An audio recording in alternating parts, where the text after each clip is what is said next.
What's going on is Anton from AntonDaniels.com. I appreciate you guys for continuing to rock with me. We at the mall. So we just spending the day. I just got back in town from Dallas, and we did some great things in Dallas. Shout out to Dallas. It's the craziest story ever. I pull up because I got the 96 Impala, and a Chaldean guy is standing up by the valet, and he says, how much you want to buy, how much you want to sell that for?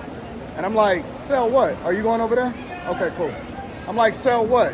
And he's like, sell that. And I'm like, oh, I just got the 96. And he was like, oh, no, I'm talking about the hoodie, right? And so he's talking about this Versace hoodie or whatever. And so I'm like, oh, I just got back from Tokyo. I got it in Tokyo. I don't even think they sell it here. They might sell it here. I don't know. We're going to find out. But I'm like, yo, I just got back from Tokyo or whatever. And he was like, oh, okay, well, what do you do? Really tall Chaldean, really heavy set guy, just wearing a raggedy t-shirt and some jeans, right? He's like, what do you do? I'm like, oh, you know, I'm in real estate or whatever. I just gave him a general perspective of what it is that I do, right? And so then he's like, oh, okay. So he just started talking and we just started kicking it or whatever. So he's standing and he has to be like maybe 6'6", 6'7". And then he has this little short black girl with him. And immediately it clicked. Immediately it clicked. Now what's up, baby girl? Let me come and visit my friend over here. See how she's doing. Hey, baby, what you doing? I miss you. What's up? Chilling. Steve? What's going on, Steve? How you doing? Came and seen some of my friends in here, and so went from there. But anyways, let me get back to my story. So we started having a conversation, and we just started chit-chatting. Next thing you know, we standing outside for the next 15, 20 minutes, and we just shooting the breeze, building relationships. And so he started telling me what it is that he does, right? And so he's into construction, obviously, and he's doing all of this building. And then he tells me some of the buildings that he has contracts with, right? And so he's like, you know, Anton, and we feel like we know each other by this point. We didn't exchange information. Rita and the girl is over there talking, so they having conversations. And we wind up literally, practically making a deal right then and there because we realize that we both have a couple of people in common that we're familiar with and that we do business with here in Metro Detroit. So anyways, he's gonna wind up being a contractor for some of the properties that I have. I'm also looking at some of the stuff that he has and seeing if it's a fit for me to be a participant in. And then we are leaning on each other's experience in order to be successful. So two things that come from this. A, you gotta be personable. It does not matter how smart you are. It does not matter how great you are, what you do. If you are not personable, if you're not the type of person that people like, if you're not willing to have conversations, if you're not willing to get outside of your comfort zone and have conversations with people that may not look like you, if you automatically stereotype people and say, oh man, he just got on the t-shirt, you don't know who this man is. He wound up pulling in that thing, right?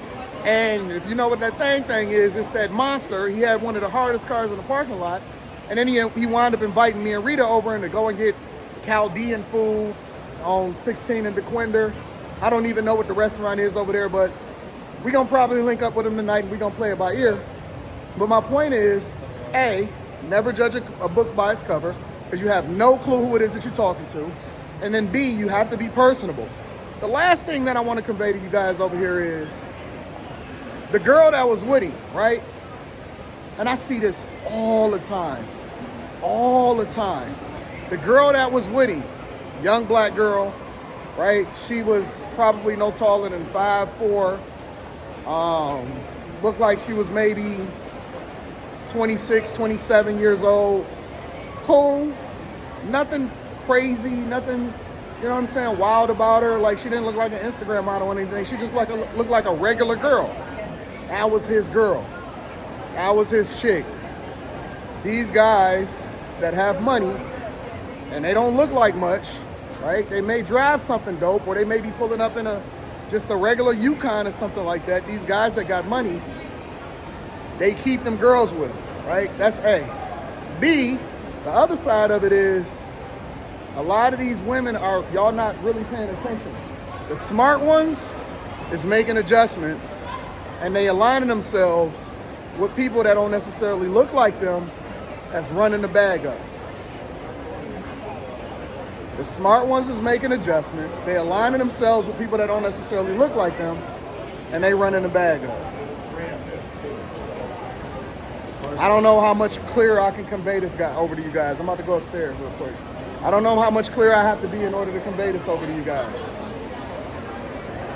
They winning. But the way that they winning is that they're not necessarily rocking out with the people that you think it makes sense for them to stay with. If you want to win, you got to get out of your comfort zone. This goes for the ladies. The fellas got a completely different conversation. There's people out here with bags and they spending money and they having a lifestyle and they enjoying themselves and they winning on a much, much higher level than you may automatically assume them to be. What we think is money, trust me, I got a lot of people that I know. And this is one of the reasons why I'm dedicated to staying here in Metro Detroit, because I've established myself with the business community and with a lot of people that I have really, really great connections with and relationships with that allows for me to win on a higher level, and I don't have to rebuild what I've spent a lifetime building here, right? But it's a lot of people that got a lot of money. And if you automatically assume and you play your cards thinking one way, you're gonna miss out on a lot of things. And you don't even know that you missed out because you don't know what you don't know. You get what I'm saying? You don't realize that, hey, you should have been rolling out with that person, and we got a very bad problem with that. That's one of the reasons that we losing. Hold on. That's one of the reasons why we losing so bad, is that we got this very bad problem with automatically assuming that you got to do business with people that look like you. Listen, money is money. Whatever you do after you acquire it, that's on you. But the bag is the bag. And so you got to stop thinking that you know everything and start making adjustments based off of what's best for you long term. The women are doing it, and it ain't the women that's on the internet. It ain't these women that's talking. Listen, you ain't got to worry about them. They're not going to be seen. She wasn't to be heard. She quietly stepped to the side. She started talking to Rita. Rita exchanged information with her. They started connecting, and then they're going to go from there. Women can be your greatest asset, even the women that you lay next to. Teach them how to move. Teach them how to step to the side and get out of the business of men. Shake hands. Be personable. Make sure that she connect with whoever it is, the girl that she talking to that's next to the guy that you want to do business with. Have her foster the relationship. Do you know that the person, like when I just walked into, it's not the Rolex store, the authorized dealer for the Rolex store. That's where I buy all of my watches. Do you know that her and Rita is actually best friends? The girl that I just went in and was like, oh, hey, and she recognized me. And then she pointed me to the person that actually have all of the allocations that controls the ordering for their entire stores, for all of the stores that they got connections with. You know that that's one of Rita's best friends? That we gonna be going to their wedding and y'all missing it, man. Y'all missing it on the highest level because you stuck in your mindset and you stuck to what you think that makes sense, and it's not gonna work out for you long term. Make the adjustment, pay attention to what's going on, and then start winning on a higher level. These young girls that's smartening up, and even some of the 30-year-olds and 35, 36-year-old women, they winning. Stop listening to what they talking about on YouTube. Start listening to what Uncle Anton is telling you, and you're going to start to get some more insight on how you can win too. I love you. I appreciate you. Just giving you an update on what my thoughts are. I'm going to holler at you later. Peace.